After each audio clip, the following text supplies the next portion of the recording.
यो चाहिँ तपाईको क्रिसमस क्याक्टस रहेछ है। नाम चाहिँ क्रिसमस क्याक्टस रहेछ, तर फुल्नु चाहिँ दसैँको छेकमा अक्टोबरमा चाहिँ फुल्दो रहेछ। राम्रो हेर्नु सक्नुहुन्छ, अर्डर पनि गर्नु सक्नुहुन्छ तपाईँले।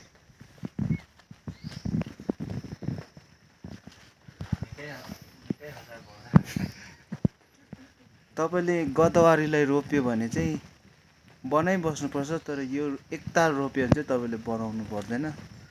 यो चाहिँ अब सधैँभरि फुलिबस्ने हो।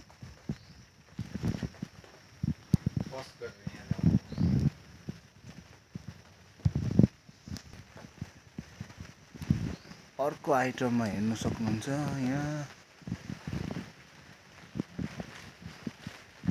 कलर डिफरेन्ट आइटम चाहिँ